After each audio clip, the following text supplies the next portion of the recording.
Oi, irmãos, bem-vindo ao nosso canal, a paz do Senhor Jesus Cristo, certo? Bem-vindo ao canal Nova Graça, onde Deus sempre tem uma palavra abençoada para nos edificar.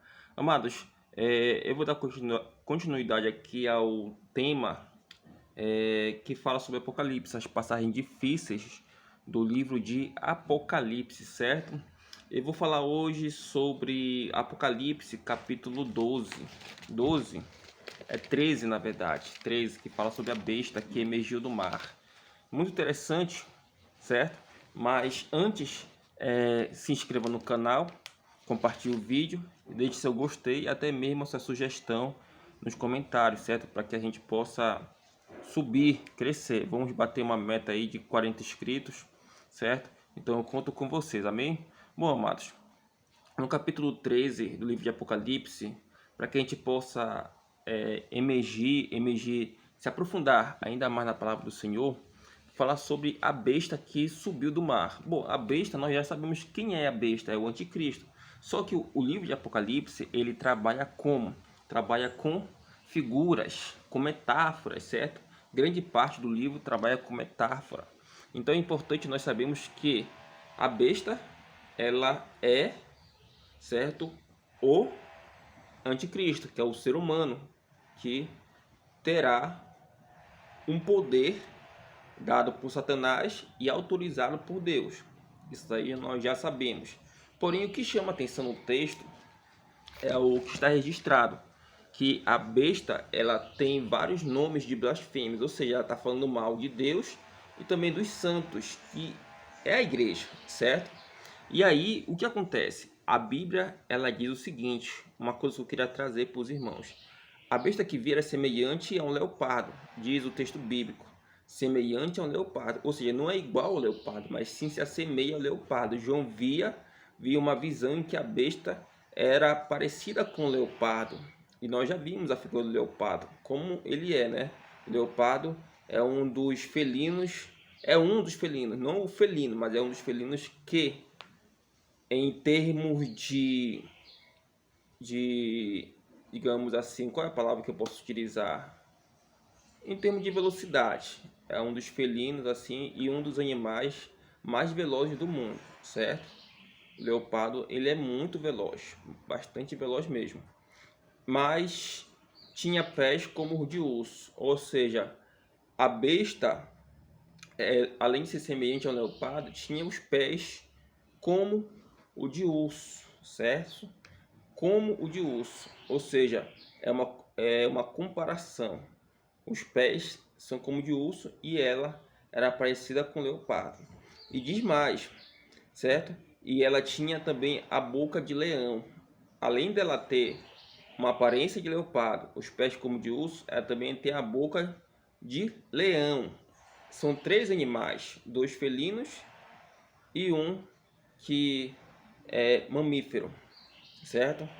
Três felinos. E os três felinos, eles são, digamos, no seu ambiente, quando perturbados, eles são altamente agressivos, correto? Então, vamos ver o que está por detrás desta figura, certo? Que é colocada em Apocalipse. Bom, diz assim, existiram no passado, na idade do bronze, por aí, três grandes impérios que a Bíblia descreve. O Império Babilônico, certo? O Império Assírio e o Medo-Pérsia, certo? E teve o Egito, só que o Egito a gente não vai contar, porque aqui se fala de três impérios. O Império Babilônico, ele tinha como símbolo o leão, certo? O leão era o símbolo do Império Babilônico.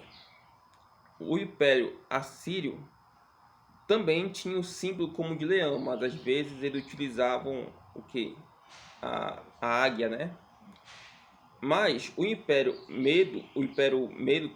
Medo-Pérsia tinha como símbolo o urso, certo? O urso.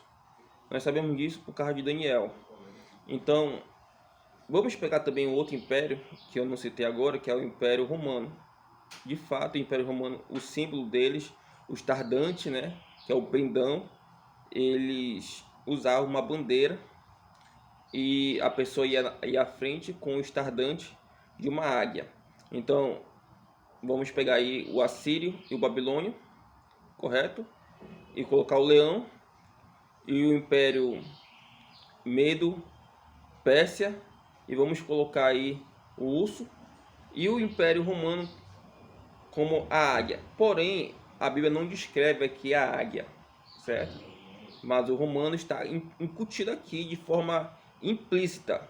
A Bíblia descreve o leopardo, certo?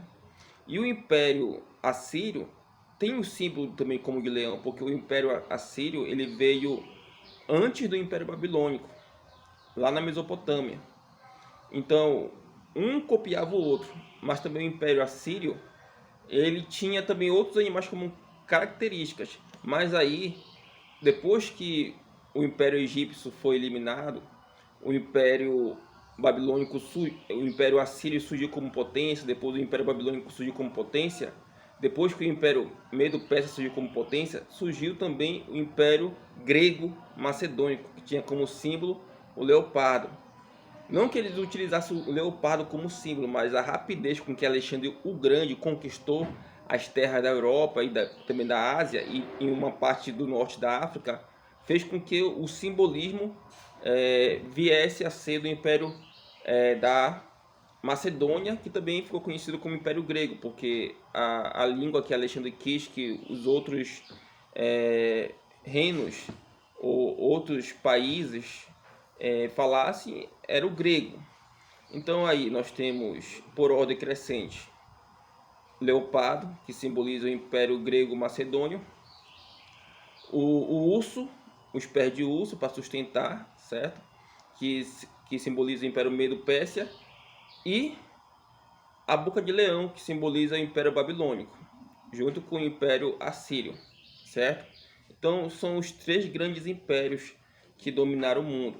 O Egito não conta, porque o Egito não dominou uma parcela daquele mundo antigo. Ele só dominou ali entre a Palestina e o seu reino e uma parte da Líbia, certo? E a Etiópia. Então não conta muito o Egito, só conta o Império da Babilônia, o Império Persa e o Império Grego ou Macedônio. Então são três grandes impérios. E o Anticristo ele vai ser o novo império, ele vai ter em mãos o novo império romano, certo? O novo império romano. Porém, a Bíblia não chama de novo império romano, a Bíblia chama de Babilônia, certo?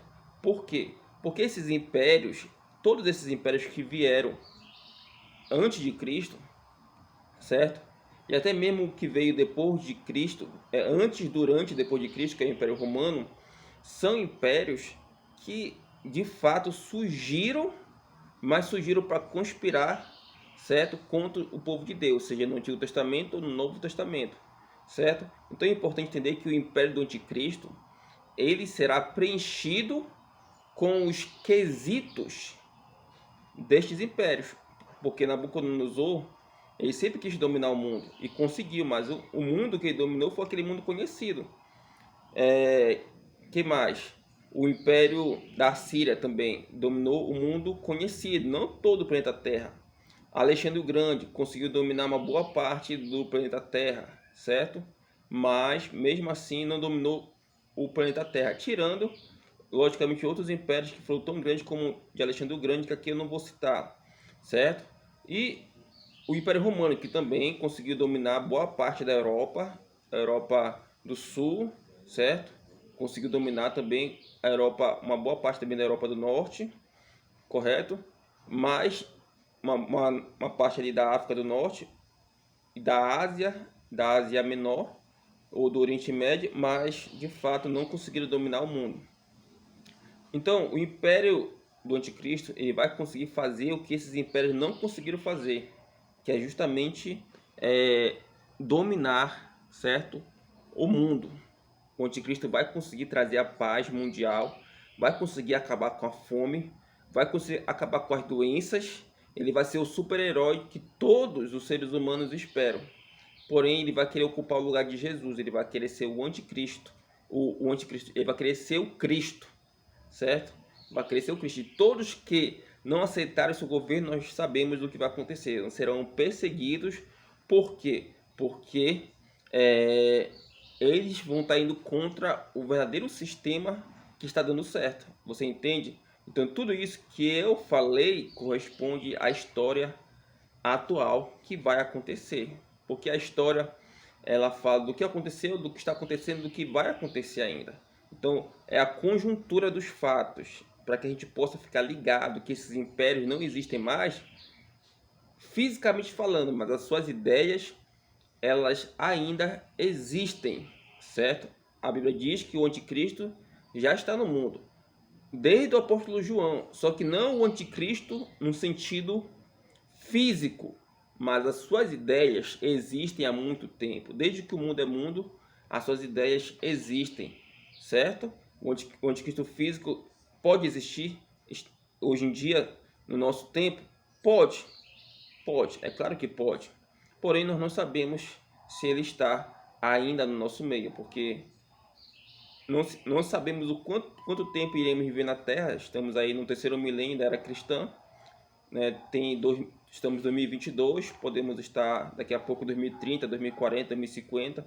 O anticristo pode nem ter nascido ainda, nós não sabemos, certo? Essas coisas. O que sabemos é que nós devemos ficar atentos ao sinal, certo? Então, amados, que Deus abençoe e Jesus possa abençoar você e sua família. Amém.